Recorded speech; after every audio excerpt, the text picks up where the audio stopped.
Gracias por haberte acercado hasta aquí.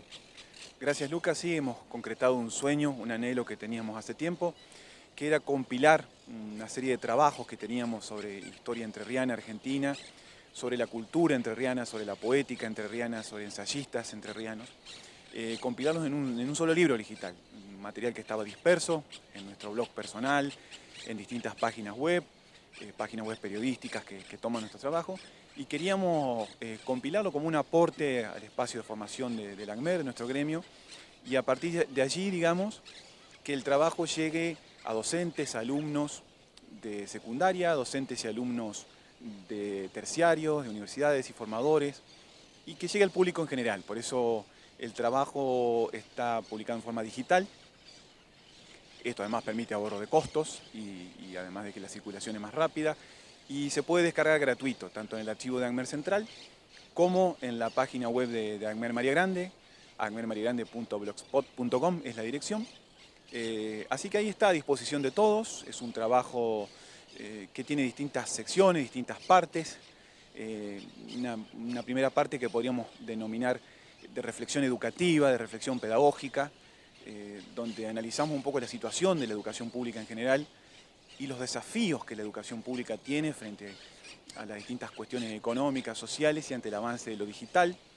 Es un trabajo que hicimos con la profesora Dayana Eberlé, profesora de Geografía, compañera docente acá de María Grande, y que presentamos en el programa Nexos, Nexos entre secundaria y universidad, en un trabajo que se hizo entre la Escuela 55 de María Grande Secundaria con la UNER, abordando, digamos, esta temática que para nosotros es fundamental, que es crear puentes, una transición entre secundaria y universidad, que es importante para todos, especialmente para el alumno que está cursando.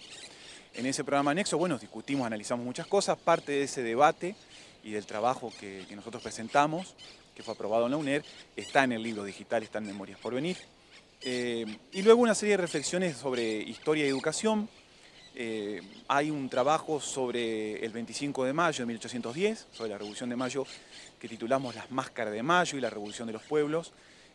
No solamente está el ensayo nuestro en la forma de ver la historia de una manera diferente, sino además hemos agregado un acto escolar de la Escuela 67 de María Grande, que tomó nuestro apunte, Las Máscaras de Mayo, y lo transformó en acto. El grupo de docentes que le tocaba el 25 de mayo lo transformó en glosas, en palabras, en material para un acto escolar, para demostrar que se puede hacer los actos escolares de un punto de vista diferente, de un punto de vista cercano a la historia real de nuestros pueblos, saliendo un poco de la historia folclórica malentendida o la historia simplificada de las revistas infantiles, y arrimarnos un poco a la historia real. Así que ahí tenemos un poco de historia de educación, nos parece importante.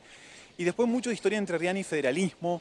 Hay reflexiones sobre Artigas y la bandera federal, por supuesto, sobre Tomás Cóceres, el caudillo de María Grande, que en 1827 enfrentó a todos los poderes establecidos, internacionales, nacionales y provinciales, para defender los derechos de los paisanos y de la gente en toda esta zona, cuando era el pago de María, que era María Grande primera, segunda, buena parte del plan de la campaña era el pago de María. Y Cóceres encabezó una rebelión ahí contra las injusticias de la época. Ese material lo tienen ahí también para su lectura digital y gratuita. Y después, bueno, una serie de ensayos, de apuntes sobre historiadores, historiadoras, escritores entrerrianos. Tal el caso de Julio Irasusta y Fermín Chávez, palabra mayor en la historiografía argentina, los dos. Beatriz Bosch, la gran historiadora argentina, Beatriz Bosch, especialista en la vida de Urquiza, y Julio Irasusta, especialista en la vida de Rosas. Tanto se ha discutido sobre Rosas y Urquiza, y los dos historiadores que más sabían de Rosas y de Urquiza, y son historiadores que están recomendados en libros que vos ves de las universidades de todo el mundo a nivel internacional, son Julio Irasusta y Beatriz Bosch. Así que hicimos unos apuntes para repasar la obra de esos historiadores, como también de grandes escritores y ensayistas. El caso de Amaro Villanueva, el ensayista de Gualeguay, famoso por su libro sobre el mate, el lenguaje del mate, la cultura del mate, un estudio del mate, es un libro extraordinario. Sus estudios de Martín Fierro también, al igual que el Martín Fierro también fue estudiado por Fermín Chávez, la vida de José Hernández. José Hernández que en momentos, mientras está masticando el Martín Fierro, el libro poema, está participando acá en Entre Ríos Hernández en las luchas por el federalismo, así que Entre Ríos tiene mucho que ver en esos debates en la época de creación del poema Martín Fierro, y Fermín Chávez dijo mucho sobre eso. Amaro Villanueva dijo mucho sobre eso también. Es importante que los entrerrianos conozcamos esas cosas. Y después, bueno, hay un par de ensayos sobre Juan José Manauta, el gran escritor de Gualeguay. Hemos tenido la satisfacción de compartir nuestro trabajo con la hija del Chacho Manauta. La encontramos en la UADER en un encuentro. Compartimos nuestro trabajo y se emocionó mucho de ver cómo valoramos junto con otros docentes, investigadores, la obra del gran Chacho Manauta, que falleció hace poco. Y por supuesto un ensayo que yo lo quiero mucho porque es un apunte que me llevó mucho tiempo de trabajo, que se titula Juan L. Ortiz, Nuestro Señor del Infinito, dedicado al más grande poeta entrerriano de todos los tiempos, a Juan Laurentino Ortiz, que para el escritor de Santa Fe, Juan José Saer, no solamente fue el mejor poeta entrerriano, sino el más grande poeta argentino del siglo XX.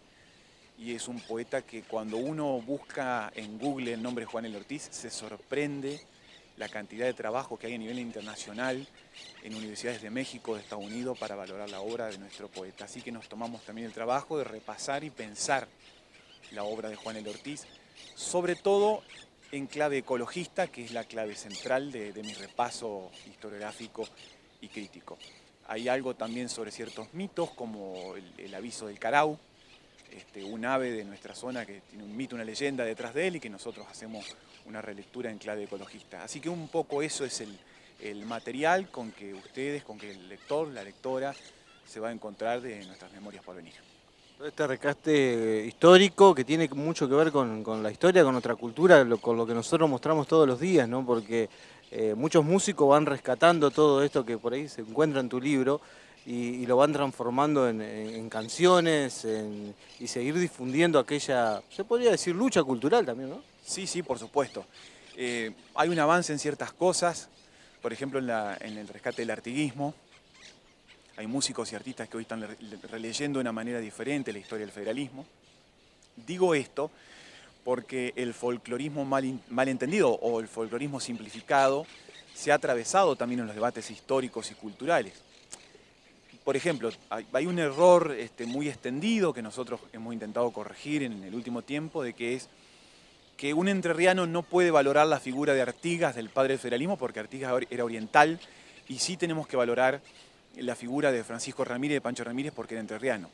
Esa es una forma equivocada de entender la historia, porque los hechos históricos y los hechos culturales se valoran por sus consecuencias positivas o negativas, por lo que significó para un pueblo. Entonces nosotros tenemos que valorar y pensar y estudiar los hechos que generó el artiguismo, los positivos y los negativos, y lo que fue positivo, lo que benefició a Entre Ríos como parte de la Liga Federal, de la Liga Artiguista, y los hechos positivos y negativos de Ramírez o de cualquier otra persona, de cualquier caudillo, de cualquier historiador, de cualquier artista.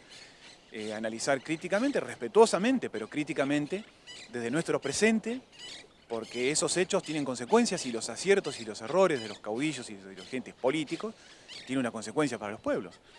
Si hoy el federalismo sigue siendo una cuenta pendiente en Argentina, quiere decir que ha habido caudillos y personas y movimientos sociales que además de sus virtudes han tenido algunos defectos y en algo se habrán equivocado, digamos, para que hoy tengamos este presente. Entonces la tarea nuestra es hacer un aporte, un análisis crítico a la historia, y por suerte hay músicos, artistas que se animan a ver la historia de una manera diferente y a romper ese folclorismo mal entendido, digamos.